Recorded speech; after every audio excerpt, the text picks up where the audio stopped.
ദുർജയാനാമഹം മനഃ. ജയിക്കാൻ ഏറ്റവും ക്ലിഷ്ടം, വളരെ കഷ്ടമായിരിക്കുന്നത് മനസ്സാണ്. മനോജയമാണ് നമുക്ക് ആവശ്യം. ഹിരണ്യഗർഭോ വേദാനാം മന്ത്രാണാം പ്രണവസ്തൃവത് അക്ഷരാണാം അകാരോസ്മി പദാനി ഛന്ദസാമഹം. എവിടെയൊക്കെയാ കൃഷ്ണൻ പോണത് എന്നുള്ളത് നിങ്ങൾ മനസ്സിലാക്കണം. എവിടുന്നൊക്കെയാ പിടിക്കണത്? ആദ്യമായിട്ട് പറഞ്ഞു ഞാൻ ആത്മാവാണെന്ന്, എല്ലാ ഭൂതങ്ങളുടെയും സ്ഥിതി, ഉദ്ഭവം, ലയം ഒക്കെ ഞാനാണെന്ന്. ഇനി ചില്ലറ കാര്യങ്ങൾ പറയുകയാണ്. അതിൽ ഇഹലോകത്തിലുള്ളത്, പരലോകത്തിലുള്ളത്, ബ്രഹ്മാവരെ എത്തി എല്ലാം പറയുന്നുണ്ട്. ഹിരണ്യഗർഭോ വേദാനാം. ഹിരണ്യഗർഭൻ എന്ന് പറഞ്ഞാൽ ബ്രഹ്മാവ്. വേദങ്ങൾക്കെല്ലാം ബ്രഹ്മാവാണ് ഞാൻ എന്ന് പറഞ്ഞാൽ എന്താ അർത്ഥം? ഈ വേദങ്ങൾ തന്നെ ഉത്പത്തിയായത് ബ്രഹ്മാവിൽ നിന്നാണ്.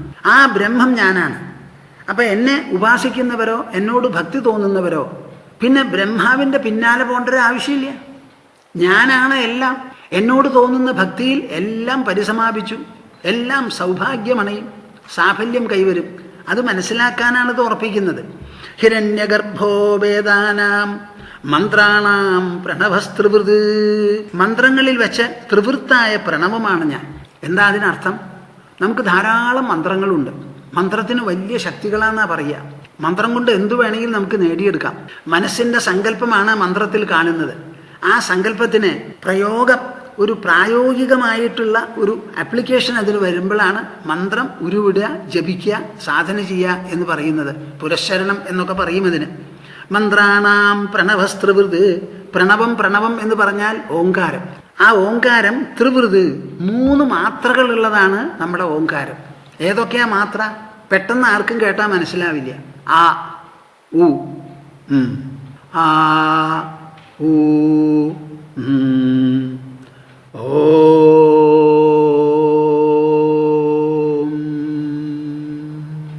ഇതാണ് ശരിയായിട്ടുള്ളൊരു പ്രണവം. ഞാൻ എല്ലാ സ്ഥലത്തും സംസാരിക്കാൻ ചെല്ലുമ്പോൾ 1-2 മംഗളസ്തുതികൾ ചൊല്ലും. അത് കഴിഞ്ഞാൽ എല്ലാവരോടും പറയും, ഞാൻ ഇവിടുന്ന് അങ്ങോട്ട് സംസാരിക്കാൻ പോവാ, നിങ്ങളൊക്കെ ചെവി കൂർമ്പിച്ച് കേൾക്കാനേ പറ്റുള്ളൂ, നിങ്ങൾക്ക് സംസാരിക്കാൻ പറ്റില്ല. പക്ഷെ ഞാനിവിടെ വന്നിരിക്കുന്നത് വെറുതെ സംസാരിച്ചു പോകാനല്ല. നിങ്ങളെല്ലാവരും അറിയേണ്ട കാര്യം പറഞ്ഞ് മനസ്സിലാക്കി തരിക. ആ കേട്ടതും ഗ്രഹിച്ചതും നിങ്ങളുടെ ജീവിതത്തിൽ ഒരു സ്ഥാനം പിടിക്കുക. നിങ്ങളെ പല വിധത്തിലും അലങ്കരിച്ച് പുഷ്ടിപ്പെടുത്തി സൗഭാഗ്യം അണയ്ക്കണം എന്നതാണ് ഉദ്ദേശം. അതിന് എല്ലാവർക്കും വ്യക്തിയമായ അനുഷ്ഠാനമോ അനുധാവനമോ വേണ്ടിവരും. നമ്മളെല്ലാവരും ഇത്ര പേര് ഒന്നിച്ചു കൂടുക എളുപ്പമുള്ള കാര്യമല്ല. അങ്ങനെ ഒന്നിച്ചു കൂടിയിരിക്കുമ്പോൾ നമുക്ക് സംയുക്തമായ ഒരു തപസ് ചെയ്യാം. എന്തിനു വേണ്ടി? ആ തപസ് ചെയ്യുന്ന ഓരോരുത്തർക്കും ആ തപസ് കൊണ്ടുള്ള അനുഗ്രഹവും മാംഗല്യവും കിട്ടും. മാത്രമല്ല ആ തപസ് ലോകം മുഴുവനും വ്യാപിച്ച് ഒരു മംഗള സ്വാധീനം ജനിപ്പിക്കണം. നാം ഇരിക്കുന്നത് ഒരു പറമ്പിലോ ഒരു ഹാളിലോ ആകാം, അതൊരു പട്ടണത്തിലോ അല്ലെങ്കിൽ ഒരു ഗ്രാമത്തിലോ ആകാം. പക്ഷേ നമ്മുടെ ഉദ്ദേശം എന്താ? ഈ സംയുക്തമായ തപസ് ചെയ്യുന്നതിൻ്റെ ഈ പ്രദേശം മുഴുവനും വിട്ട്, കേരള സംസ്ഥാനമല്ല, ഭാരതം എന്ന് പറയുന്ന ഉപഭൂഖണ്ഡമല്ല, അതും വിട്ട് ലോകം മുഴുവനും വ്യാപിച്ച് എല്ലായിടത്തും പരമമംഗളമായിരിക്കുന്ന ഒരു സ്വാധീനം ജനിപ്പിക്കണം. പ്രത്യേകിച്ചും ഈ കാലത്തത് ആവശ്യമാണ്. നമുക്ക് എല്ലാ സ്ഥലത്തും ഓടിയെത്താൻ സാധിക്കില്ല, ഒന്നും ചെയ്യാനും പറ്റില്ല. ഇരുന്നയിടത്തിരുന്ന് അതിമഹത്വം ബൃഹത്തുമായിരിക്കുന്ന ഒരു സങ്കല്പത്തോടുകൂടി എല്ലാവരും കൂടി ഒരു കൂട്ട തപസ് എന്നുള്ള നിലയ്ക്ക് ഈ ഓങ്കാരം ജപിക്കണം. അതിനു വേണ്ടിയിട്ടാണ് ഞാൻ ജപിക്കുന്നത്, എനിക്ക് വേണ്ടിയിട്ടല്ല. നിങ്ങളെല്ലാവരും ജപിക്കുമോ? പറയും ഉവ്. എല്ലാവരും പറയണില്ലല്ലോ, അപ്പോൾ കുറേ കൂടി ആൾക്കാർ പറയും. അത് കഴിഞ്ഞ് നിങ്ങളുടെ ശബ്ദം കേൾക്കുമ്പോൾ എനിക്കറിയാം എൻ്റെ മുൻപിൽ എത്ര ശതം, എത്ര 100 ആൾക്കാരുണ്ടെന്ന്. ശബ്ദം കേൾക്കുമ്പോൾ ഇവരുടെ എല്ലാവരുടെയും ശബ്ദമായോ എന്ന് എനിക്ക് പരിഗണിക്കാം. എന്നിട്ട് പോരാന്ന് നിങ്ങൾ പറയിപ്പിക്കുകയോ? ഇല്ല, തുടങ്ങി. അപ്പോഴാണ് ഞാൻ ജപിക്കുക. ഓ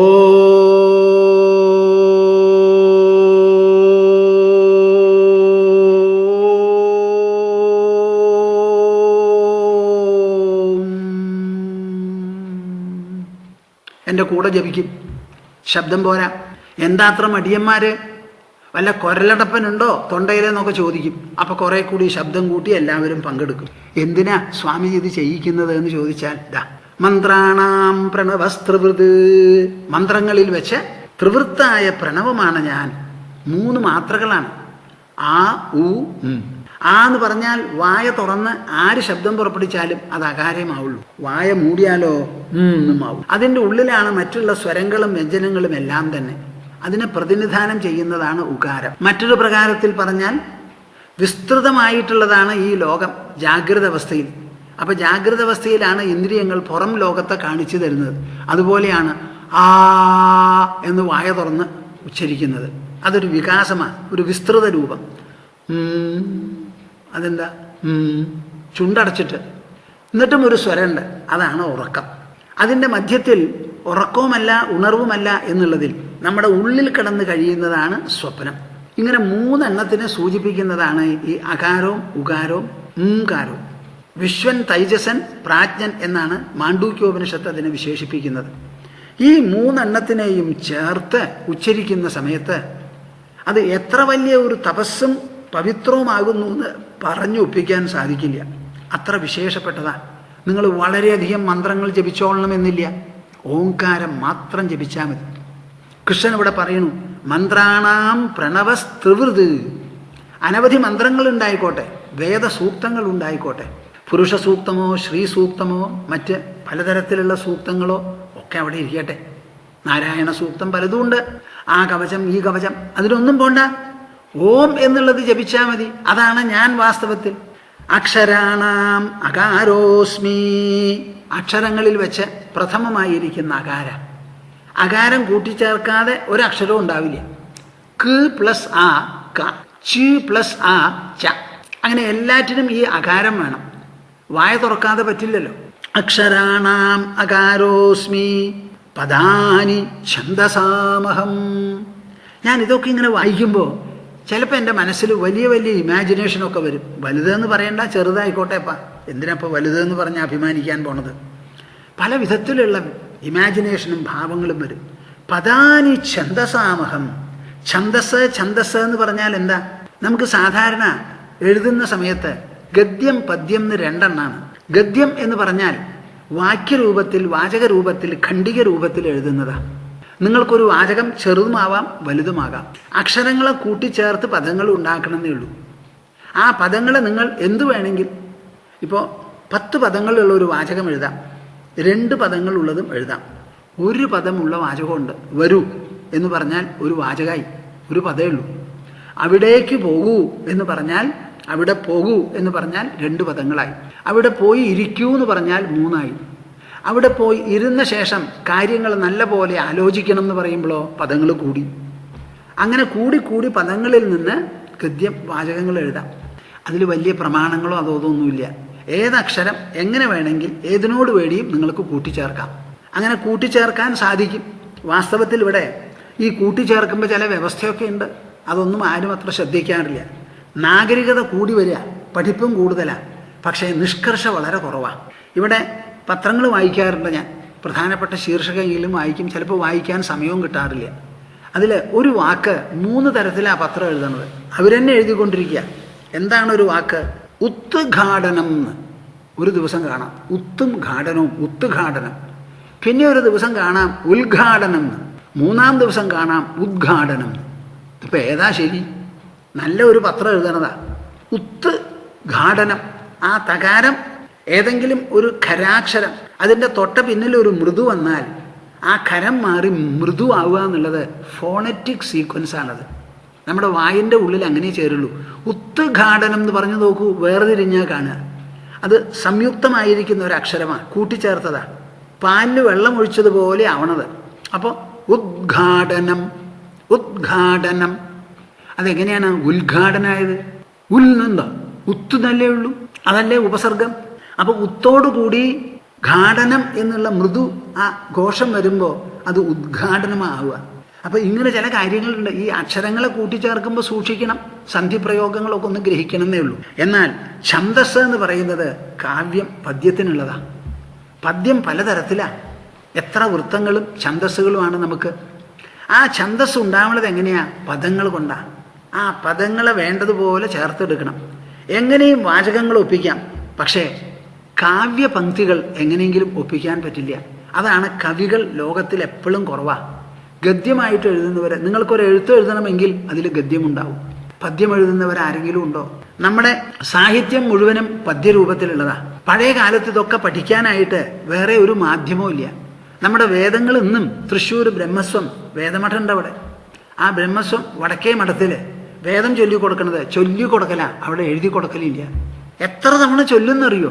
ചൊല്ലി ചൊല്ലി ചൊല്ലി ചൊല്ലി നാവും തൊണ്ണും പല്ലും മസ്തിഷ്കവും ഒക്കെ ആ ശബ്ദങ്ങളിൽ ഉറച്ചുറച്ച് ഒരാൾ എന്നോട് പറയാ, ഞാൻ പഠിച്ചിട്ടുള്ള ഉച്ചാരണമുണ്ടല്ലോ സ്വാമിജി, അത് മാറ്റണം എന്നുണ്ടെങ്കിൽ നാവ് മുറിക്കണം.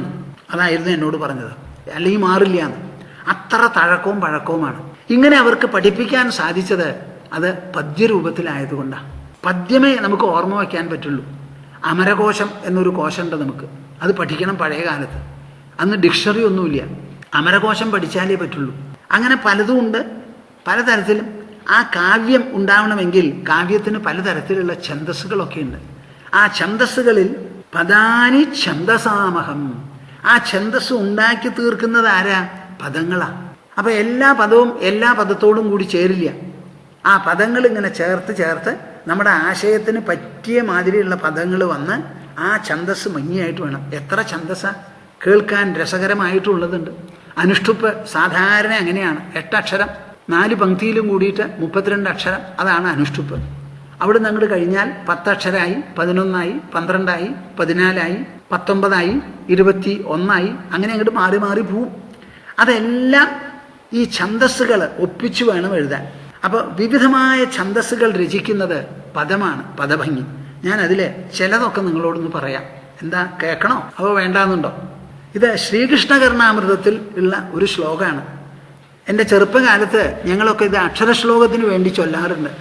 അങ്കനാമങ്കനാമന്തരേ മാധവോ മാധവം മാധവം ചാന്തരേണാങ്കന ഇത്തമാകൽപ്പിതേ മണ്ഡലേ മധ്യഗ സഞ്ചഗൗ വേണുനാ ദേവകീ നന്ദന. നോക്കൂ അതെങ്ങനെയാന്ന്. ഈ പദങ്ങൾ കിട്ടണ്ടേ ഇതിന്. ഈ പദങ്ങളോട് യോജിപ്പിച്ചെടുത്ത് ശരിയായിട്ടുള്ള അർത്ഥം അവിടെ വരണം. അങ്കനാമങ്കനാമന്തരേ മാധവോ എന്താ ഇതിനർത്ഥം? അങ്കനാം അങ്കനാം അന്തരേ മാധവോ. രാസക്രീഡ സമയത്തും മറ്റു സമയത്തും കൃഷ്ണൻ ഓടക്കുഴൽ വിളിച്ചതാണ് രംഗം. ആ ഓടക്കുഴൽ വിളി കേട്ട് എല്ലാവരും വന്നു. എല്ലാവർക്കും ഒരുപോലെ കൃഷ്ണനോട് ഭക്തിയാണ്. ആ ഭക്തി കാരണം എന്തായി? അവർ നോക്കുമ്പോൾ എല്ലാവരുടെ അടുത്തും കൃഷ്ണനുണ്ട്. ഈ എല്ലാവരുടെ അടുത്തും കൃഷ്ണനുണ്ട് എന്ന് പറഞ്ഞാൽ എന്താ അർത്ഥം? എല്ലാവരുടെ അടുത്തും ഉണ്ടാവണം. അവരെല്ലാവരും കൂടി ഇങ്ങനെ വട്ടം കൂടി നിന്നു. വട്ടം കൂടി നിന്നപ്പോൾ എല്ലാവരുടെ അടുത്തും കൃഷ്ണൻ ഉണ്ടാവണം എന്നുണ്ടെങ്കിൽ 2 അങ്കനമാരുടെ മധ്യത്തിലൊരു കൃഷ്ണൻ ഉണ്ടെങ്കിലല്ലേ എൻ്റെ അടുത്ത് കൃഷ്ണൻ, എൻ്റെ അടുത്ത് കൃഷ്ണൻ എന്ന് പറയാൻ പറ്റുള്ളൂ. അപ്പോൾ 10 പേര് വട്ടം കൂടി നിന്നു എന്നുണ്ടെങ്കിൽ ചുരുങ്ങിയത് 9 കൃഷ്ണന്മാരെങ്കിലും അവിടെ വേണം. അതാണ് ഇവിടെ പറയണത്. അങ്കനാം അങ്കനാം അന്തരേ മാധവോ. ഓരോ അങ്കന 2 പേര്, അവരുടെ അന്തരെ അവരുടെ ഉള്ളിൽ മാധവൻ അവിടെ ഓടക്കുഴലും വിളിച്ചുകൊണ്ടിരിക്കുക. മാധവം മാധവം ചാന്തരേണ അങ്കന. അങ്ങനെ 2 കൃഷ്ണന്മാരുടെ മധ്യത്തിൽ ഒരു ഗോപസ്ത്രീയും 2 ഗോപസ്ത്രീകളുടെ മധ്യത്തിൽ ഒരു കൃഷ്ണനുമായി പോരാ. ഇത്തമാകൽപ്പിതേ മണ്ഡലേ മധ്യഗഃ.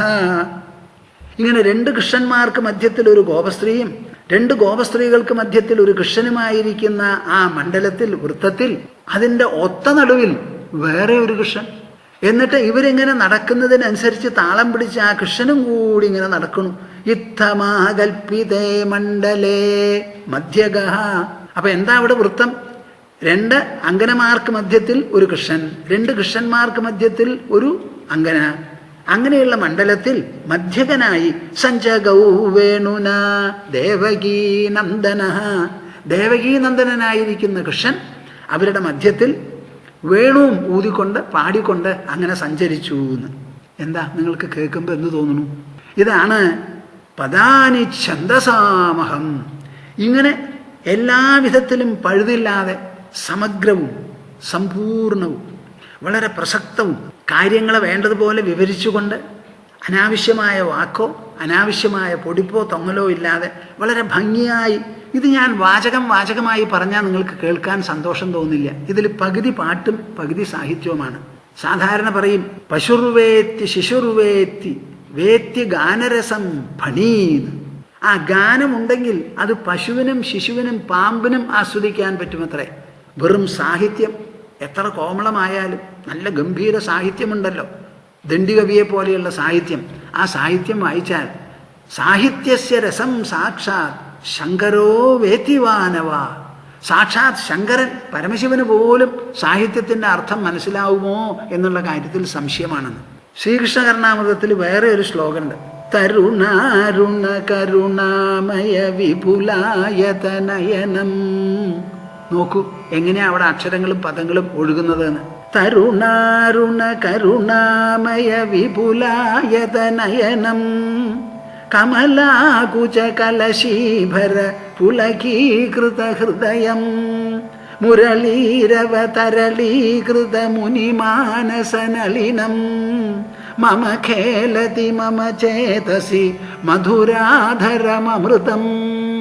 ഈ ശ്ലോകം ഇങ്ങോട്ട് വായിച്ചപ്പോൾ എനിക്ക് തോന്നി, ഞാനൊരു ശ്ലോകം ഇതേമാതിരി രചിക്കാൻ പോവാ, സമയം കിട്ടിയിട്ടില്ല. തരുണാരുണ കരുണാമയ വിപുലായതനയനം. ശ്രീകൃഷ്ണനെ പറ്റി വർണ്ണിക്കുന്നത് അത്. എന്താ വർണ്ണന? തരുണാരുണ കരുണാമയ വിപുലായതനയനം. ആ അരുണൻ ഉദിക്കുന്ന സമയത്ത് തരുണാരുണൻ അതുമാതിരി കരുണാമയമായിട്ടുണ്ട്. കരുണാമയമായാലും അതിങ്ങനെ തിളങ്ങി ശോഭിക്കുന്നു തരുണാരുണനെ പോലെ. വിപുലായതനയനം, അതിൽ ധാരാളം കരുണ പൊഴിക്കുന്നത് കൊണ്ട് അത് വിപുലമായി തീർന്നിരിക്കുന്നു. ലോകത്തിനോട് മുഴുവൻ കാരുണ്യം വർഷിച്ചുകൊണ്ടിരിക്കുന്ന ആ വിശേഷപ്പെട്ട തിളക്കത്തോടു കൂടിയ കണ്ണുകൾ. കമലാകുച കലശീഭര പുലകീകൃത ഹൃദയം.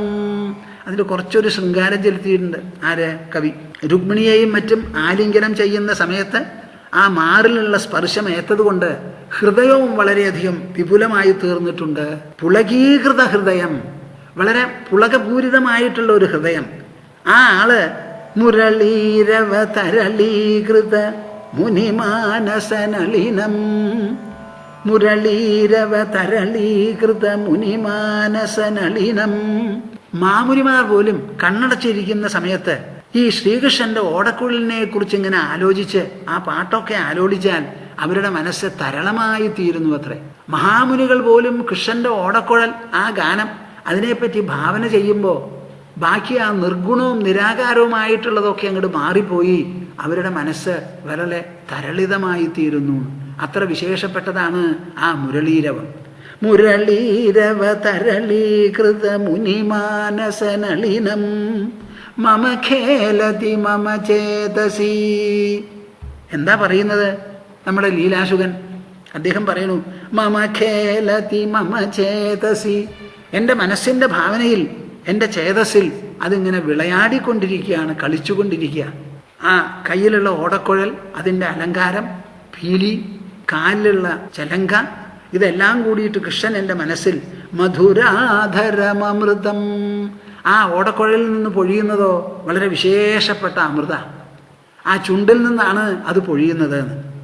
തരുണാരുണ കരുണാമയ വിപുലായതനയനം കമലാകുച കലശീഭര പുലകീകൃത ഹൃദയം മുരളീരവ തരളീകൃത മുനിമാനസനളിനം മമ ഖേലതി മമ ചേതസി മധുരാധരമൃതം.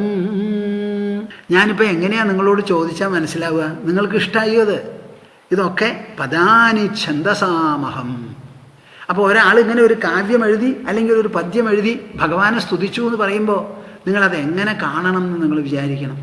അവർക്ക് ഈ പദങ്ങൾ എവിടുന്ന് കിട്ടണു? ഈ ഒഴുക്ക് എങ്ങനെ ഉണ്ടാവണു? ഇങ്ങനെ മുത്തുപോലെയുള്ള വാക്കുകളും മാല പോലെയുള്ള പങ്ക്തികളും ആ വൃത്താകൃതിയിലുള്ള ഓരോരോ വൃത്തങ്ങളും എല്ലാം കൂടി എത്ര ഭംഗിയായിട്ട് വരുന്നു. ഇത് സംസ്കൃത നിങ്ങളെല്ലാവരും മനസ്സിലാക്കിയെന്ന് വരില്ല. കുറേ കൊല്ലം മുൻപ് ഞാൻ എല്ലാ ദിവസവും 20 ശ്ലോകം വീതം എഴുതിക്കൊണ്ടിരുന്നു. കൂടുതലും എഴുതുന്നത് കൃഷ്ണനെ പറ്റിയിട്ടാണ്. അപ്പം കൃഷ്ണനെ പറ്റി ഞാനൊരു 1000ഓളം ശ്ലോകം എഴുതിയിട്ടുണ്ട്. ആ ശ്ലോകം അവിടെ ഉണ്ട്, അത്ര തന്നെയുള്ളൂ. ആരെങ്കിലും അതൊന്ന് നോക്കി വേണ്ടതുപോലെ ആയിട്ടുണ്ടോ എന്നൊക്കെ നോക്കി പറഞ്ഞിട്ട് വേണമെങ്കിൽ പബ്ലിഷ് ചെയ്യാമെന്ന് ഇങ്ങനെ വിചാരിച്ച് അങ്ങനെ കിടക്കണു. ഇതിപ്പം ഞങ്ങൾക്ക് എഴുതുന്നതിലാണല്ലോ എനിക്ക് താല്പര്യം. അത് പബ്ലിഷ് ചെയ്തോ എന്നുള്ള കാര്യത്തിൽ അത്ര ശ്രദ്ധിക്കാറില്ല. അപ്പോൾ ചിലപ്പോൾ ഇങ്ങനെ ആലോചിച്ച് എഴുതിക്കൊണ്ടിരിക്കുമ്പോൾ ഉച്ചയ്ക്ക് കിടന്നാൽ കിടപ്പുറക്കില്ല, അവിടുന്ന് എണീക്കും. എന്നിട്ട് അപ്പം തോന്നുന്നതാ. അപ്പം അതെങ്ങനെയാ? ഒരു വാക്കോ അല്ലെങ്കിൽ ഒരക്ഷരമോ ആണ് മനസ്സിൽ വരിക. ആ മനസ്സിൽ വന്നു കഴിഞ്ഞാൽ അതിനെ തൊട്ട് അങ്ങനെ അങ്ങോട്ട് പോകണം. ഏത് വൃത്തം എപ്പോൾ വരുമെന്ന് പറയാൻ പറ്റില്ല. അപ്പം ഞാൻ അതിലെഴുതിയത് 1-2 പറയാം. ഒക്കെ നിങ്ങൾക്ക് വേണ്ട കാര്യങ്ങളാണ്. ഈ കൃഷ്ണനും ദ്രൗപദിയും തമ്മിൽ വലിയ ഒരു ബന്ധമാണ്. അതെന്താണെന്ന് അറിയില്ല. നിങ്ങൾക്ക് മഹാഭാരതം വായിച്ചാൽ കാണാം, ദ്രൗപദി എന്താവശ്യപ്പെട്ടാലും കൃഷ്ണൻ അതിന് വഴങ്ങും. എവിടെ വിളിച്ചാലും ചെല്ലും. എന്താണ് ഈ ദ്രുപദപുത്രിയോട് കൃഷ്ണൻ ഇത്ര വലിയ വാത്സല്യം എന്നുള്ളത് ആലോചിക്കേണ്ട കാര്യമാണ്. ഇതിൽ നിന്ന് നിങ്ങൾ മനസ്സിലാക്കേണ്ടത് എന്താ? അതുപോലെയുള്ള വാത്സല്യം നിങ്ങൾക്കും ഉണ്ടാവണം. അപ്പം എൻ്റെ മനസ്സിലൊരിക്കൽ തോന്നിയതാണിത്. എന്ത്? ദ്രുപദപുത്രിയോടെന്തിനിതിത്രമേൽ തുണയുവാൻ തുനിയുന്നു നീ എപ്പോഴും, തുണി കൊടുത്തുമിലക്കറി വാങ്ങിയും സ്ഥിരസഹായിതെന്നു വരുത്തിടൂ. ഞാൻ ചെറുപ്പകാലത്തൊരു ശ്ലോകം വായിച്ചിട്ടുണ്ട്. അപിതള്ളൻ മുകുളേ ബകുളേയ പദമധായി കഥാപിനഹേലയ. ഇത് സ്കൂൾ കാലത്ത് പഠിച്ച ഒരു ശ്ലോകമാണ്. അപ്പം ആ സമയത്ത് മനസ്സിൽ ഇങ്ങനെയാണ് തോന്നിയത്. ദ്രുപദപുത്രിയോടെന്തിനിതിത്രമേൽ തുണയുവാൻ തുനിയുന്നു നീ എപ്പോഴും, തുണി കൊടുത്തുമിലക്കറി വാങ്ങിയും സ്ഥിരസഹായിതെന്നു വരുത്തിടൂ. നിങ്ങൾക്ക് അർത്ഥമായില്ലേത്? ദ്രുപദപുത്രിയോട് എന്തിനാണ് ഇത്രമേൽ ആ പുത്രിയെ തുണയാൻ വേണ്ടി നീ എപ്പോഴും തുനിഞ്ഞിരിക്കുന്നത്? എന്തിനാ? എന്താ അതിൻ്റെ കാര്യം? തുണി കൊടുത്തും. ആ വലിയ കുരുസദസ്സിൽ ദുശാസനൻ സാരി പിടിച്ചങ്ങോട്ട് വലിച്ചു, മുറവിളി കൂട്ടി. 5 ഭർത്താക്കന്മാരുണ്ട് അവിടെ. അവരാരെങ്കിലും ഒരാൾ വന്ന് പെടക്കിയിൽ ഒരൊറ്റ അടിയങ്ങ് അടിച്ചാൽ, പെടയിൽ അടിച്ചാൽ 3 കുട്ടികരണം അറിയും ഈ ദുശാസനൻ. ഒരൊറ്റ ആൾക്കും ഇറങ്ങി വന്ന് സഹായിക്കാൻ പറ്റിയില്ല. അവിടെ നിസ്സഹായരായിട്ടിരിക്കുക. ഒക്കെ ബന്ധനസ്ഥര, ദാസന്മാരായി കഴിഞ്ഞു, അടിമകളായി. അങ്ങനെ ഭർത്താക്കന്മാരും ഇല്ല, ഭീഷ്മരും മിണ്ടുന്നില്ല, ആരും മിണ്ടുന്നില്ല. കർണനാണെങ്കിൽ കൂടുതൽ ഉത്സാഹിപ്പിക്കുക ചെയ്യുന്നത്. അങ്ങനെ ദൃശ്യമായിരിക്കുന്ന ലോകം മുഴുവനും തന്നെ ബലി കഴിച്ച നിലയിൽ ദ്രൗപദി വിട്ടില്ല. ദുശാസന, നിനക്കെൻ്റെ സാരി പിടിച്ചു വലിക്കാൻ പറ്റും, എൻ്റെ മനസ്സിനെ സ്പർശിക്കാൻ പറ്റില്ല. എൻ്റെ മനസ്സ് ഒരൊറ്റ ആൾക്കേ ഞാൻ കൊടുത്തിട്ടുള്ളൂ, സാക്ഷാത് ജഗദീശ്വരൻ. വേറെ ഒരാൾക്കതിനെ തൊടാൻ പറ്റില്ല എന്ന് പറഞ്ഞ് ഹരേ ഹരേ എന്ന് മുറവിളി കൂട്ടി. അവിടെ എന്താ ആവശ്യം? ശംഖുചക്ര ഗദാപാണിയായിട്ട് ശ്രീഹരി എഴുന്നള്ളതാണോ അവിടെ ആവശ്യം? അല്ല, അല്ല.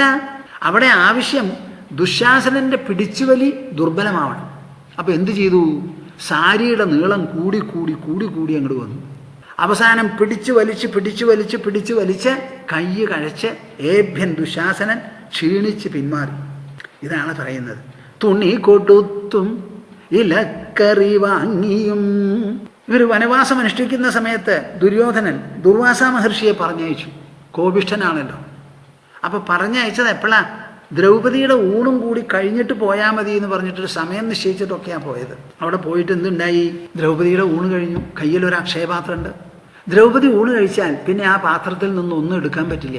അവിടെ പാത്രം മോറിയായിട്ട് വെച്ചിട്ടുണ്ട്, പതിവ് പോലെ.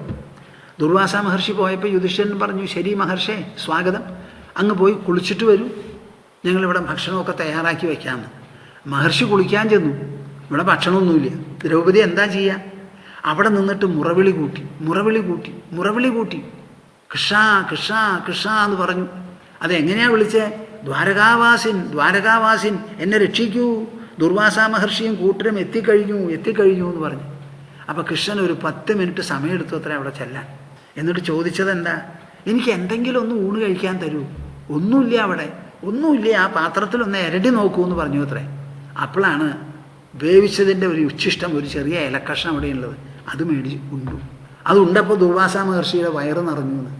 അദ്ദേഹം വയറ് എത്ര നിറഞ്ഞു എന്ന് പറഞ്ഞാൽ ഇങ്ങോട്ട് നടക്കാൻ വയ്യ. പിന്നെ അങ്ങനെ നേരിട്ട് മടങ്ങിപ്പോയി. ആ വൃത്തം ഒഴുകുന്നത് കണ്ടു നിങ്ങൾ? സ്ഥിരസഹായിതെന്നു വരുത്തിടൂ. ഓരോ അക്ഷരവും മറ്റൊരു അക്ഷരത്തോടു കൂടി യോജിക്കണം. എന്നിട്ട് ആ വൃത്തം ഛന്ദസ് ഉണ്ടാക്കും വേണം അവിടെ. കരിവരൻ മുറ കേഴുകിലല്ലയോ വരുവതിനതിവേഗത കൂടിടൂ, മടി പിടിച്ചു കുഴഞ്ഞു കഴിഞ്ഞിടിൽ വരുവതിൽ അഭിമാനിയതാം അവൻ.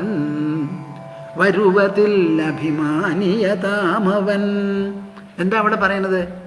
നമ്മളെല്ലാവരും ഈശ്വരന് ഭഗവാനെ വിളിക്കുന്നുണ്ട്. അതെപ്പോഴാ? ഊണ് കഴിച്ച് ഉണ്ട ചോറ് ഏതാണ്ട് ദഹിച്ചു, മുഴുവനും ദഹിച്ചിട്ടില്ല, ഉറങ്ങാനായിട്ടുമില്ല, അല്ലെങ്കിൽ കാപ്പി കുടിച്ചു, എല്ലാം സുരക്ഷിതമായിട്ടിരുന്ന് ഭഗവാനെയും പോയിട്ട് കുറച്ച് വിളിക്കും. അങ്ങനെയാ പതിവ്.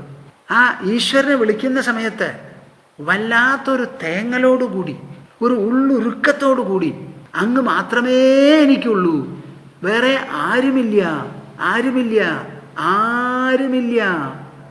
നോ സോദരോ ന ജനകോ ജനനീ ന ജായ നൈവാത്മജോ ന ച കുലം വിപുലം ബലം വാ സംദൃശ്യതേ ന കില ഗോപി സഹായകോ മേ തസ്മാത് ത്വമേവ ശരണം മമ ശംഖപാണേ.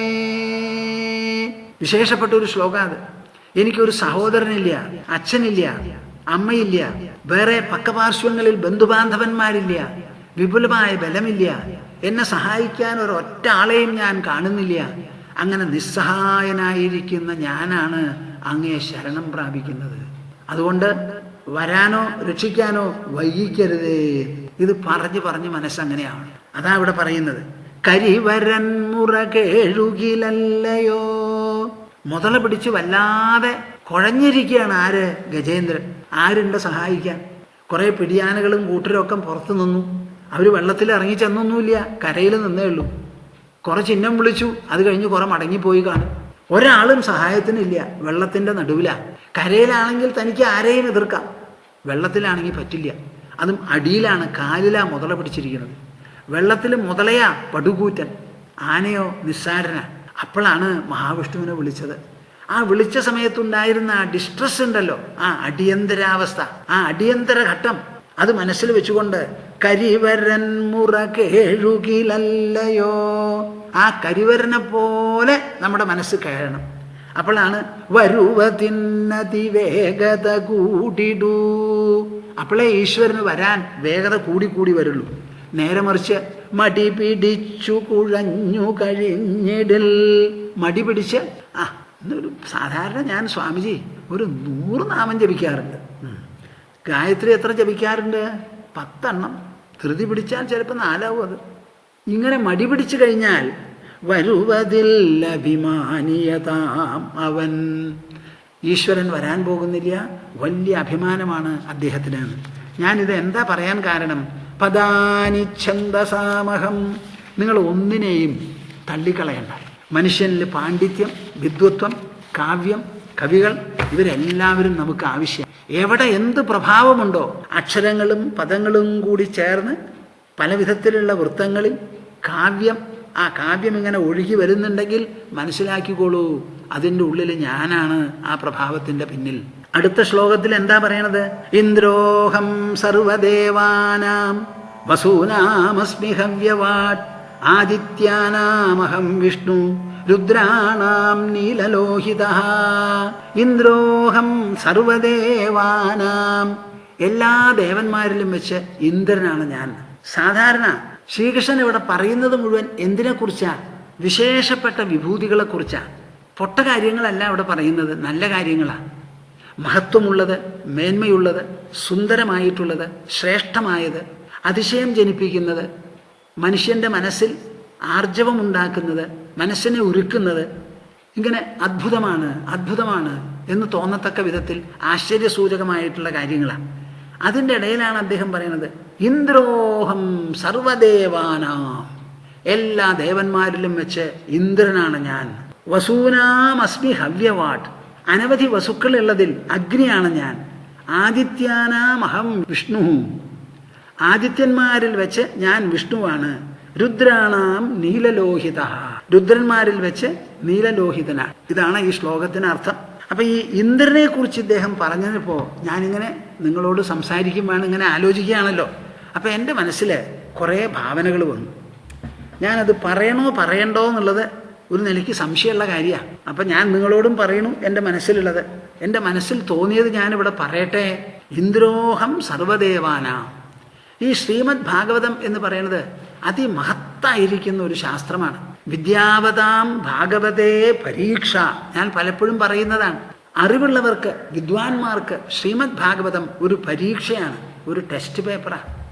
അതിൽ പറഞ്ഞിട്ടുള്ള കാര്യങ്ങളെ പരസ്പരം ബന്ധപ്പെടുത്തി സൂക്ഷ്മ വിഷയങ്ങളെ ഗ്രഹിച്ച് ഗഹനമായതിനെ സുഗമമാക്കി ലളിതമാക്കി പറഞ്ഞ് മനസ്സിലാക്കി കൊടുക്കുക, ഗ്രഹിക്കുക എന്നുള്ളത് എളുപ്പമുള്ള കാര്യമല്ല. ആദ്യമായിട്ട് അവരവർ ഗ്രഹിക്കണം.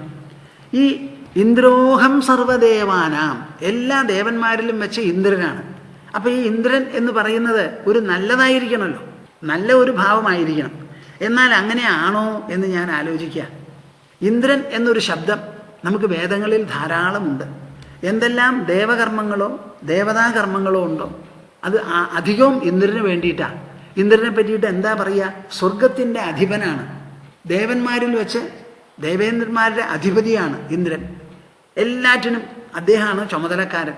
മഴ പെയ്യിക്കാനും വെയിലുണ്ടാവാനും കൊടുങ്കാറ്റുണ്ടാവാനും എല്ലാറ്റിനും ഉടമസ്ഥൻ ഈ ഇന്ദ്രനാണ്. ഇന്ദ്രായ ഇദം നമമ എന്ന് പ്രത്യേക വേദമന്ത്ര. ഇത് ഇന്ദ്രന് വേണ്ടിയിട്ടുള്ളതാണ്, എനിക്ക് വേണ്ടിയിട്ടല്ല എന്നുള്ളതാണ് ഇവിടെ പ്രധാനം. ആ പ്രധാനമായിട്ട് വരുമ്പോൾ ഈ ഇന്ദ്രന്റെ ചരിത്രം അതുപോലെയാണോ?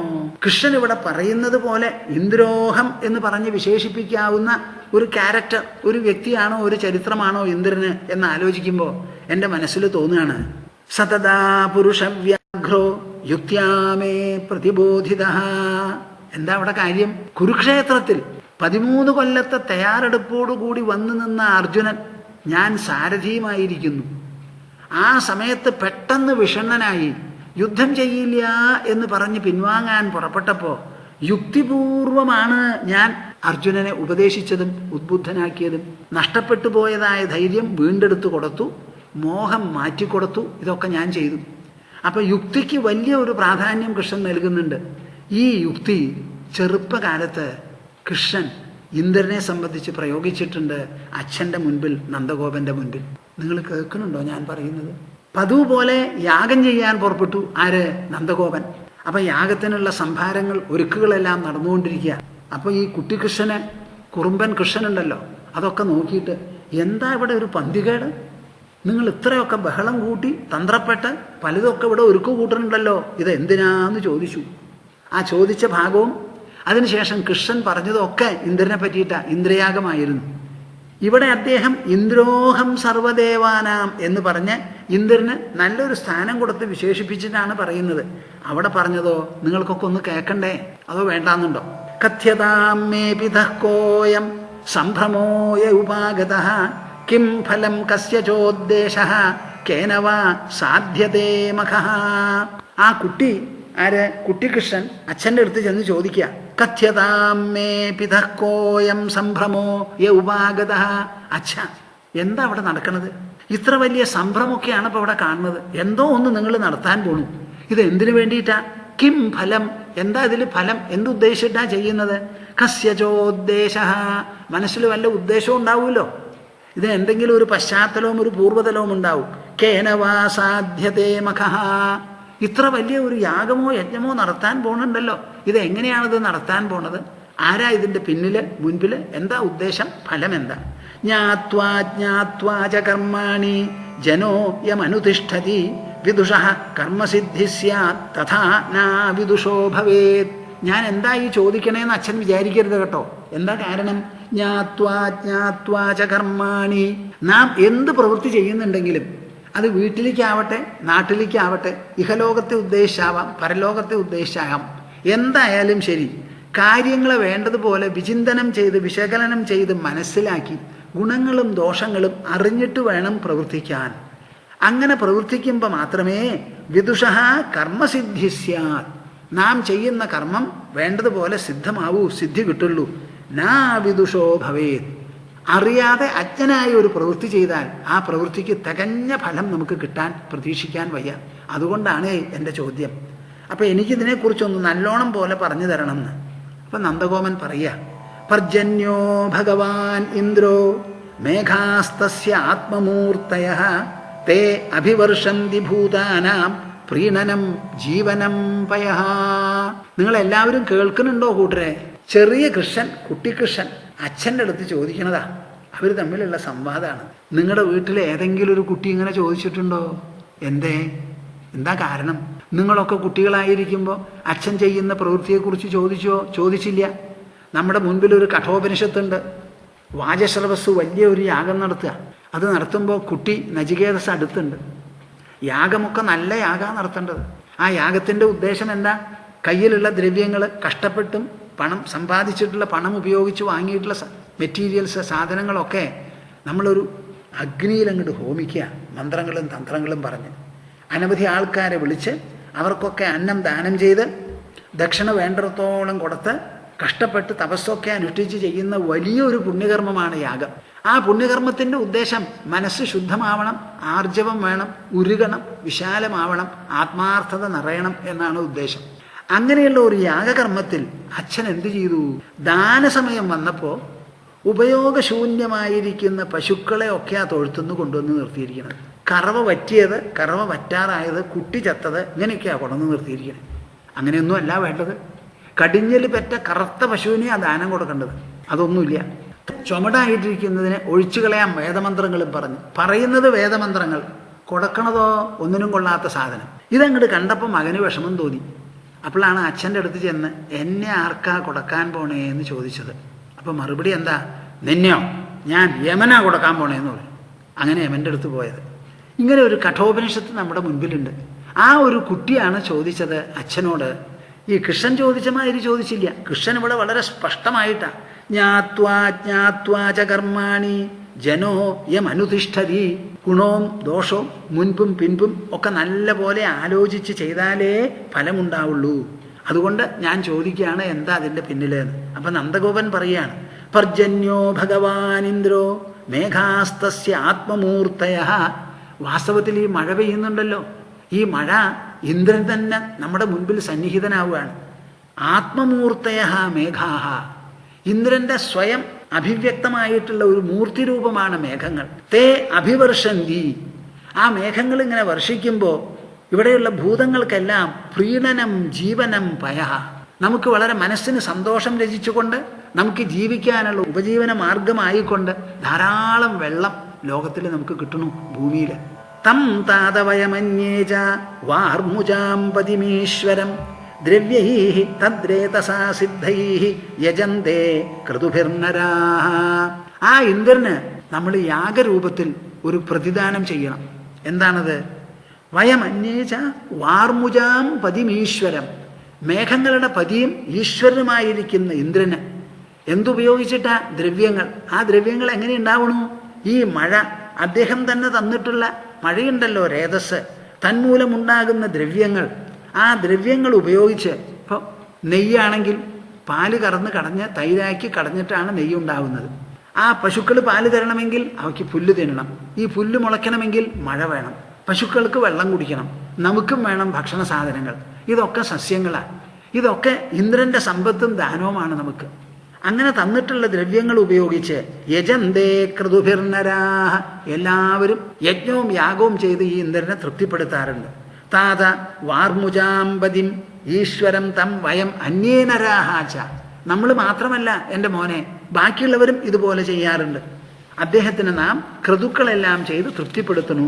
തച്ഛേഷേണോപജീവന്തി ത്രിവർഗഫലഹേതവേ പുംസാം പുരുഷകാരാണാം പർജന്യ ഫലഭാവന. തച്ഛേഷണോപജീവന്തി. ഇങ്ങനെ നമുക്ക് ഉണ്ടാക്കിയിട്ടുള്ള സാമഗ്രികളുണ്ടല്ലോ, നമുക്ക് ഇന്ദ്രൻ തന്നിട്ടുള്ളത്, അതിൽ ലോപമില്ലാതെ ഒരു ഭാഗം ഉപയോഗിച്ച് അദ്ദേഹത്തിന് കൊടുത്തതിന് ശേഷം യജ്ഞശിഷ്ടം എന്നുള്ള നിലയ്ക്കാണ് ത്രിവർഗ ഫലഹേതവേ, ധർമ്മം അർത്ഥം കാമം എന്ന് പറയുന്ന 3 പുരുഷാർത്ഥങ്ങൾ സിദ്ധിക്കാൻ വേണ്ടി നാം ഇതിനു വേണ്ടി യജിക്കുന്നു.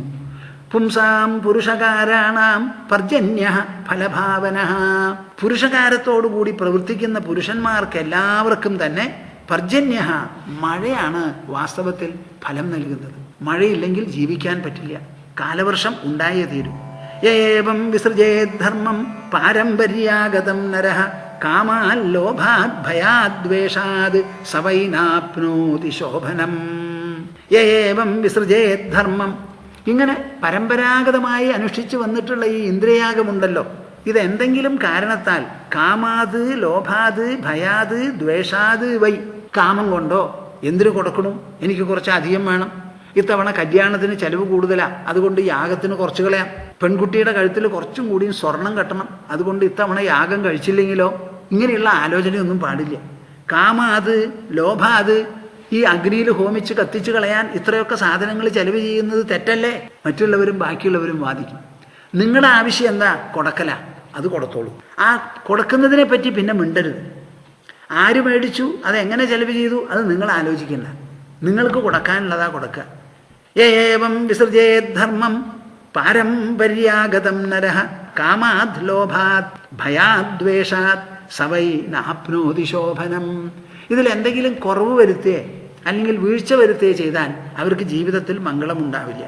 വചോ നിശമ്യനന്ദസ്യ തഥാന്യേഷാം വ്രജൗകസാം ഇന്ദ്രായ മന്യും ജനയൻ പിതരം പ്രാഹ കേശവഃ. വചോ നിശമ്യനന്ദസ്യ തഥാന്യേഷാം വ്രജൗകസാം. ഈ ചോദ്യോത്തരം തുടങ്ങിയപ്പോൾ നന്ദഗോപരുടെ കൂടെ ബാക്കിയുള്ളവരും പുരുഷന്മാരും എല്ലാവരും കൂടി വന്നു നിന്നു. അവർക്ക് പറയാനുള്ളത് അവരും പറഞ്ഞു.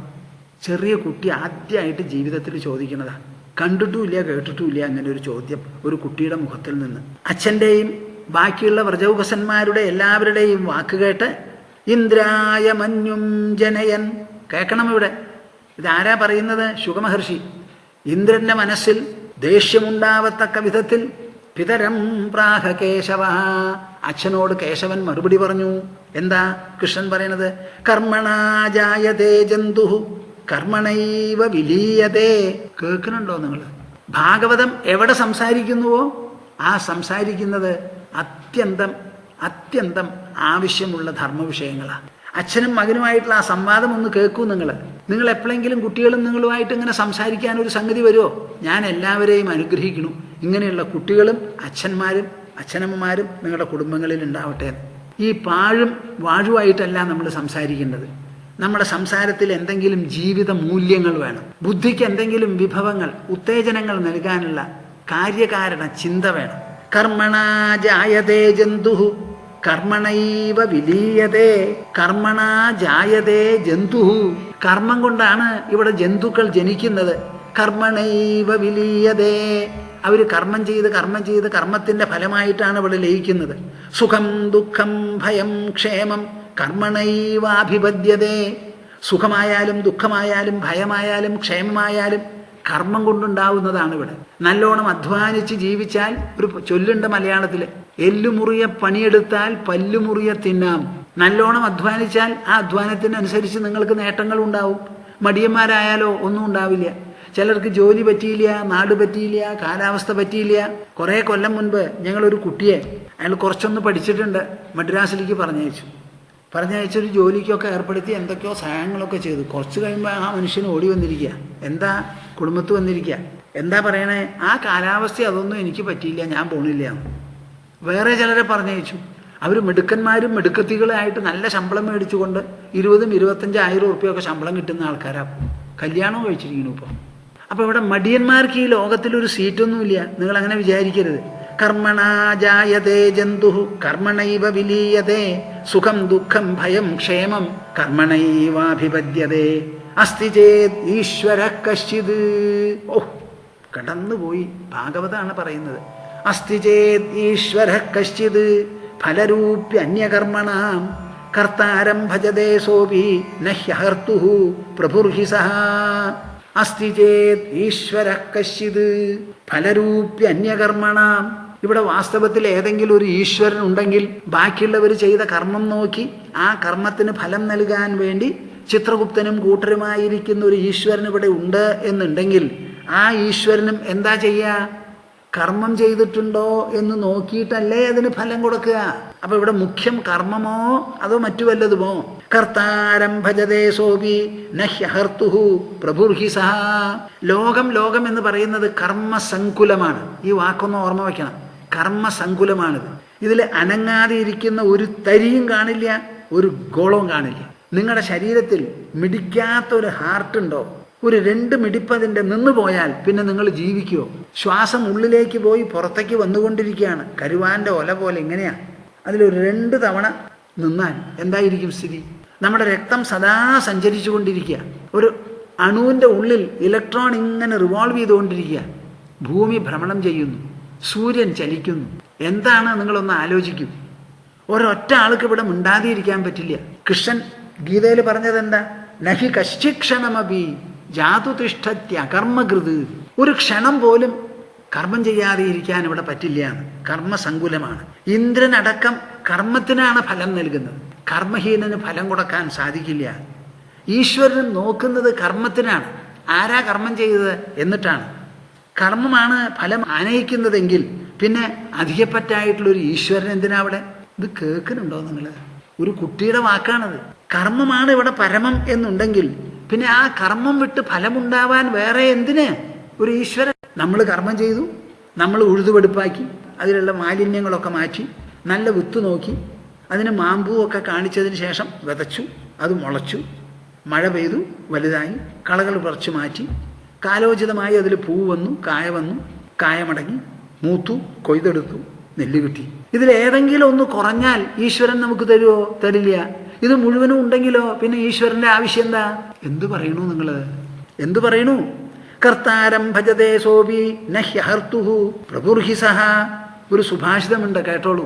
ഉദ്യോഗിനം പുരുഷസിംഹമുപൈതി ലക്ഷ്മീ ദൈവേന ദേയമിതി കാപുരുഷാ വദന്തി ദൈവം നിഹത്യ കുരു പൗരുഷമാത്മശക്ത്യ യത്നേ കൃതേ യദിന സിദ്ധ്യതി കോത്ര ദോഷഃ.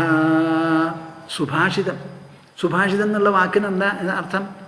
തേൻ ഇങ്ങനെ നുകരുന്ന മാതിരി, തേൻ പൊഴിയുന്ന മാതിരിയുള്ള വാക്യങ്ങളാണ്. ഉദ്യോഗിനം പുരുഷസിംഹം ഉപൈതി ലക്ഷ്മീ. ലക്ഷ്മി എന്ന് പറഞ്ഞാൽ ഐശ്വര്യദേവി, ഐശ്വര്യം. ഉപൈതി അടുത്തു വന്ന് പ്രാപിക്കുന്നു അത്രേ. ഞാനേ തൻ്റെ അടുക്കലേക്ക് വരാൻ ഇഷ്ടപ്പെടുന്നു സ്വാമി, എന്നെ ഉപേക്ഷിക്കരുതേ, ചവിട്ടിത്തള്ളരുതേ എന്ന് പറഞ്ഞിട്ട് ലക്ഷ്മി വരും അത്രേ. ആരുടെ അടുക്കലേക്ക്? ഉദ്യോഗിനം പുരുഷസിംഹം, പ്രയത്നശാലിയായിരിക്കുന്ന പുരുഷനേന്ന്. ആ മനുഷ്യന് എന്താ യോഗ്യത? പ്രയത്നശാലിത്വം. അപ്പൊ പ്രയത്നശാലിയായിരിക്കുന്ന പുരുഷനെ മഹാലക്ഷ്മി സ്വയം സമീപിക്കുന്നു. ദൈവേന ദേയമിതി കാ പുരുഷാ വദന്തി. മടിയന്മാരും ഭോഷന്മാരുമാണ് പറയുക ദൈവേന ദേയം, ദൈവേന ദേയം. ദൈവം തന്നാലേ ഉണ്ടാവുള്ളൂ, ദൈവം തന്നാലേ ഉണ്ടാവുള്ളൂ. ഞാനിങ്ങനെ പ്രാർത്ഥിക്കുന്നുണ്ട്, ദൈവം കനിഞ്ഞിട്ടില്ല, ഇന്നല്ലെങ്കിൽ നാളെ, ഇന്നല്ലെങ്കിൽ നാളെ ഇങ്ങനെ പറഞ്ഞുകൊണ്ടിരിക്കുന്നുണ്ടല്ലോ. കാപുരുഷന്മാരാണ്, ഒന്നും അറിയാത്തവരാണ് ഇങ്ങനെ പറയുക. ദൈവം നിഹത്യ. ദൈവം ദൈവം എന്ന് പറയുന്ന ആ സങ്കല്പത്തെ നിഹത്യ എന്ന് പറഞ്ഞാൽ വെട്ടിമാറ്റി. കുരു പൗരുഷമാത്മശക്തിയ. പൗരുഷം എന്താണ്? ഈ പൗരുഷം എല്ലാവരുടെ ഉള്ളിലും ഉള്ളതായ ശക്തി. ആ ശക്തി കൊണ്ടാണ് ഞാൻ കൈ ഇങ്ങനെ നിവർത്തുന്നത്, വിരൽ മടക്കുന്നത്, ഇങ്ങനെയൊക്കെ കാണിക്കുന്നത്. എൻ്റെ മനസ്സിലുള്ള ഒരു ശക്തിയാണ്. എനിക്ക് കൈ പൊന്തിക്കാനും സാധിക്കും, ഇവിടെ വെച്ചുകൊണ്ടിരിക്കാനും പറ്റും. ഒരു കാലെടുത്ത് വെച്ചു, അടുത്ത കാല് ഞാനാണ് നിശ്ചയിക്കുന്നത്, എടുത്ത് മുൻപിലേക്ക് വെക്കണം. പിൻകാല് വലിക്കണം, ഉയർത്തണം. അത് അവനവൻ ചെയ്യുന്നതാണ്. ദൈവം നിഹത്യ കുരു പൗരുഷമാത്മശക്തിയ. തൻ്റെ ഉള്ളിലുള്ള ആത്മബലം, ആത്മശക്തി കൊണ്ട് യത്നേ കൃതേ, ഏത് സന്ദർഭത്തിലും പ്രയത്നിച്ചാൽ യദിന സിദ്ധ്യതി കോത്ര ദോഷഃ. ചിലപ്പോൾ നമ്മുടെ യത്നം സഫലമായില്ല എന്ന് വരും. വിത്ത് കുത്തിയിട്ടു, മുളച്ചു, ഒക്കെ ഭംഗിയായി, കളയും പറിച്ചു ഒക്കെ നീങ്ങി, പെട്ടെന്നൊരു വരൾച്ച, ഒരു സ്ഥലത്തൊന്നും വെള്ളം നനയ്ക്കാനില്ല. അങ്ങനെ വന്നാലോ ആ ക്രോപ്പ് പോവും, ആ പഞ്ച പോവും. കഠിനമായ വെള്ളം വന്നാലോ മുങ്ങിയും പോവും. മുങ്ങിപ്പോയാൽ എന്താ? ആ വെള്ളപ്പൊക്കത്തിൽ ഫലഭൂയിഷ്ഠത കൂടും. ഈ ഉണ്ടായിട്ടുള്ളത് മുഴുവൻ അവിടെ ചെയ്യുമ്പോൾ ആ ഭൂമിക്ക് വളവും കൂടുതലാണ്, അടുത്ത കൃഷി നന്നാവുകയും ചെയ്യും. അപ്പൊ ഇത് വളരെ വിശേഷമാണ് ഈ ഒരു കാര്യം. ഉദ്യോഗിനം പുരുഷസിംഹമുപൈതി ലക്ഷ്മീ ദൈവേന ദേയമിതി കാ പുരുഷാ വദന്തി ദൈവം നിഹത്യ കുരു പൗരുഷമാത്മശക്ത്യ യത്നേ കൃതേ യദിന സിദ്ധ്യതി കോത്ര ദോഷഃ. ഇതൊരു സുഭാഷിതം ഞാൻ ഉപോദ്ബലകമായി പറഞ്ഞു എന്നേ ഉള്ളൂ. കൃഷ്ണൻ പറയാണ്, കിമിന്ദ്രേണേഹ ഭൂതാനാം സ്വസ്വകർമാനുവർത്തിനാം അനീശേന അന്യഥാ കർത്തും സ്വഭാവവിഹിതം നൃണാം. സ്വന്തം കർമ്മമാണ് ഫലനിശ്ചയിതാവെങ്കിൽ ഇന്ദ്രനും മറ്റും ഇവിടെ തീരെ പ്രസക്തിയില്ലാന്ന്. കിം ഇന്ദ്രേണേഹ ഭൂതാനാം സ്വസ്വകർമാനുവർത്തിനാം. അവനവന്റെ കർമ്മത്തിന് അനുഗുണമായിട്ടാണ് ഓരോരുത്തരുടെ ജീവിതവും മുന്നേറുന്നത്, ഫലങ്ങൾ കിട്ടുന്നതെങ്കിൽ ഒരു ഇന്ദ്രന്റെ ആവശ്യം എന്താ? അച്ഛാ, വല്ല ആവശ്യമുണ്ടോ? ഇവിടെ കഷ്ടപ്പെടുന്നത് ആരാ? നമ്മള്. എവിടെയാ? നമ്മുടെ വയലുകളിൽ നമ്മുടെ പശുക്കളെ കാട്ടിലേക്ക് ഞാനാണ് കൊണ്ടുപോകുന്നത്. എൻ്റെ കൂടെ ഗോപന്മാരും ഉണ്ട്. പുല്ലുള്ളയിടം നോക്കി കഷ്ടപ്പെട്ട് അവരെ തീറ്റി വയറ് നിറച്ച് വൈകുന്നേരം ഞങ്ങൾ കൂട്ടി വരുന്നു. തിരിച്ച് ദേഹമൊക്കെ പൊടിയിൽ മൂടിപ്പോവും. അവരുടെ കുളമ്പടിയും എല്ലാമായിട്ട് അവരെ വേണ്ട സമയത്ത് കഴുകി വെളുപ്പാക്കി, എവിടെ ചോലയുണ്ടോ അവിടെ പോയി കഴുകി വെളുപ്പാക്കി ഒക്കെ ചെയ്ത് ഞങ്ങളാ കൊണ്ടുവരുന്നത്. ഇതൊക്കെ നമ്മുടെ പ്രയത്നമാണ്. നമ്മൾ കിടന്നുറങ്ങി ഒരു പ്രയത്നവും ചെയ്തില്ല, നമ്മുടെ പശുക്കളെ കൊണ്ടുപോയി വയറ് നിറച്ചില്ല എന്നുണ്ടെങ്കിൽ എന്തു വരും? ഒന്നും ഉണ്ടാവില്ല. അപ്പൊ ഇന്ദ്രന്റെ ആവശ്യം എന്താ? അനീശേന അന്യഥാകർത്തും സ്വഭാവവിഹിതം നൃണാം. ഇനി നമ്മളൊന്നും പ്രയത്നിക്കാതെ ഈ ഇന്ദ്രന് നമുക്ക് എല്ലാം തരാൻ പറ്റുമോ? പറ്റില്ലല്ലോ. സ്വന്തം കർമ്മമാണ് എല്ലാറ്റിനും കാരണം. വാസ്തവത്തിൽ ഈ ഇന്ദ്രനും കൂട്ടരും എങ്ങനെയാ? മഴ പെയ്താലല്ലേ ഉണ്ടാവുള്ളൂ. നമ്മൾ വിചാരിക്കുകയാണ് മഴ അദ്ദേഹം പെയ്യിക്കണമെന്ന്. സ്വഭാവവിഹിതമാണ് കർമ്മമണ്ഡലമാകെ. ഇവിടെ ആരാരെ എങ്ങനെയൊക്കെ പ്രവർത്തിക്കണു എന്നുള്ളത്. പശുക്കൾ പുല്ല് തിന്നുന്നു, പക്ഷികളാണെങ്കിലോ പറന്നുപോയി ഇര തേടുന്നു, നമ്മളാണെങ്കിലോ ഭൂമിയിൽ നിലത്തിൽ ഉഴുത് ഓരോ സാധനങ്ങൾ ഉണ്ടാക്കണം, പാല് കറക്കണു, കടഞ്ഞ വെണ്ണ എടുക്കണു, ആവശ്യക്കാർക്ക് കൊണ്ട് കൊടുക്കണു. ഇങ്ങനെയൊക്കെ നമ്മൾ കഷ്ടപ്പെട്ടിട്ടാണ്. ഇതിൽ ഇന്ദ്രൻ എന്താ പങ്ക്? അപ്പൊ സ്വഭാവമാണ് എല്ലാവരുടെ പിന്നിലും കിടന്ന് പ്രവർത്തിക്കുന്നത് എന്നുണ്ടെങ്കിൽ ആ സ്വഭാവത്തിന് അങ്ങോട്ട് വിട്ടേക്കുക. ഈ പറയുന്നതൊക്കെ യുക്തിവിചാരമല്ലേ? നിങ്ങൾ ആലോചിക്കൂ. എന്താ അതിലുള്ളത്? യുക്തിയല്ലാതെ വല്ലതും കൃഷ്ണൻ ഇവിടെ പറയുന്നുണ്ടോ? ഇതേ യുക്തിയാണല്ലോ അർജുനും ഉപദേശിച്ചത്. യുക്തിയാമേ പ്രതിബോധിത. നമ്മുടെ ശാസ്ത്രങ്ങളിൽ യുക്തിക്ക് വലിയ സ്ഥാനമാണ്. വീണ്ടും വിചാരം കാര്യകാരണ യുക്തമായിട്ട് വേണം ചിന്തിക്കാൻ. വെറുതെ ഇങ്ങനെ കൂട്ടിച്ചേർക്കരുത്. ഭാവന എന്ന് പറയുന്നത് ഒന്ന്, വസ്തുത എന്ന് പറയുന്നത് വേറെ ഒന്ന്. ഇത് രണ്ടും കൂടി കലർത്താൻ പാടില്ല. യുക്തിയുക്തം പ്രഗൃഹീയാത് ബാലാദപി വിചക്ഷണഃ അന്യച്ഛ തൃണവത്യാജ്യം അപ്യുക്തം പത്മയോനിന. വസിഷ്ഠൻ ശ്രീരാമനോട് പറയാണ്, യുക്തിയുക്തം പ്രഗൃഹീയാത് ബാലാദപി വിചക്ഷണ. യുക്തിസഹമായി ഒരു കുട്ടി പോലും എന്തെങ്കിലും പറഞ്ഞാൽ അത് സ്വീകരിച്ചേ പറ്റൂ. യുക്തിഹീനമായിട്ട് പത്മയോനിയായ ബ്രഹ്മാവ് പറഞ്ഞാൽ പോലും പുല്ലുപോലെ തള്ളിക്കളയണം എന്നാണ് നമുക്ക് പ്രമാണം. സ്വഭാവതന്ത്രോ ഹി ജനഃ സ്വഭാവമനുവർത്തതേ സ്വഭാവസ്ഥമിദം സർവം സദേവാസുരമാനുഷം. സ്വഭാവതന്ത്രോ ഹി ജനഃ സ്വഭാവമനുവർത്തതേ. ഓരോരുത്തരും ജനിക്കുമ്പോൾ സ്വഭാവ എന്താ അതിനർത്ഥം? സ്വസ്യഭാവ. ഒരു മനുഷ്യഗർഭത്തിൽ നിന്ന് പുറത്തു വരുന്നത് മനുഷ്യ ശിശുവാ. ഒരു മാൻ ഗർഭത്തിൽ നിന്ന് പുറത്തു വരുന്നത് മാൻകുഞ്ഞാണ്. അവരുടെ സ്വഭാവത്തിലുള്ളതാ. മാൻകുഞ്ഞ് വാലാട്ടി പുല്ല് തിന്നും, മനുഷ്യക്കുഞ്ഞോ ഡൈനിങ് ടേബിളിൽ ചെന്ന് ഊണ് കഴിക്കും. ഇതൊക്കെ അവരുടെ സ്വഭാവത്തിലുള്ള വ്യത്യാസമാണ്. സ്വഭാവമനുവർത്തതേ. നമ്മുടെ സ്വഭാവത്തിനനുസരിച്ചാണ് നാം നീങ്ങുന്നത്. സ്വഭാവസ്ഥമിതം സർവം സദേവാസുരമാനുഷം. ദേവന്മാരും അസുരന്മാരും മനുഷ്യരും എല്ലാം തന്നെ സ്വഭാവസ്ഥിതരാണ്. ദേഹാനുച്ചാവജാൻ ജന്തു പ്രാപ്യോ സൃജതി കർമ്മണ ശത്രുർമിത്രമുദാസീനഃ കർമ്മൈവ ഗുരുരീശ്വരഃ. നിങ്ങളിത് കേൾക്കുന്നുണ്ടോ? ഏത് ഭാഗത്തിൽ നിന്നാ ഞാൻ പറയുന്നത്? 10-ാം സ്കന്ധം 24-ാം അധ്യായത്തിലാണ് നമ്മളിവിടെ സംസാരിക്കുന്നത്.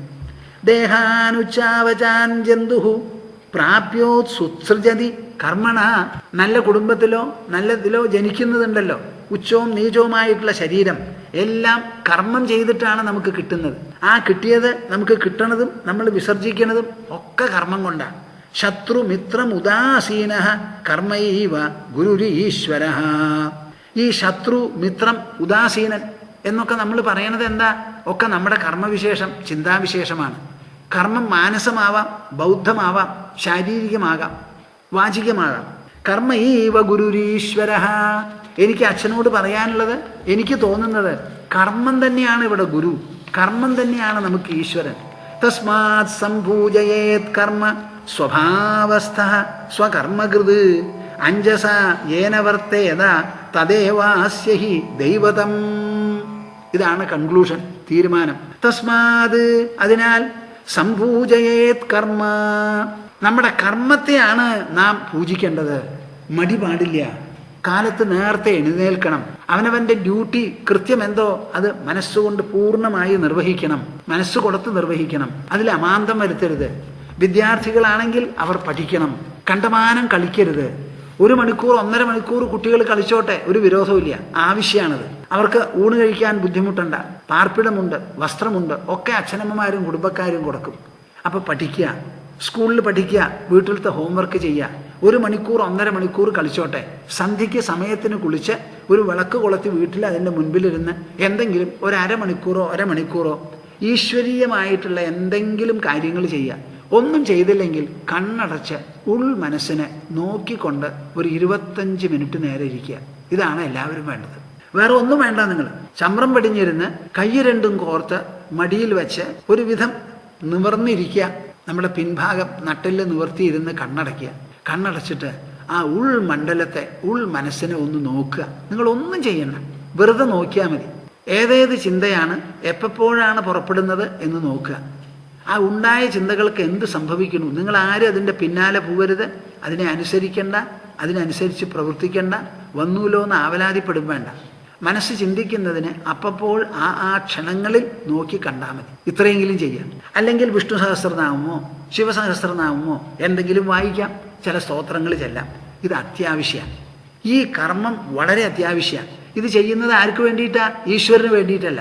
അവനവൻ്റെ മനസ്സിനെ ലോകത്തിലുള്ള സമ്പർക്കത്തിൽ നിന്ന് ഒതുക്കി നിർത്തി ആ ഉള്ളിൽ നിന്ന് ആത്മചേതന കുറച്ച് നുകരാൻ വേണ്ടിയിട്ടാണ് ഈ മാതിരിയുള്ള ഭക്തി അഭ്യാസങ്ങളോ എല്ലാം.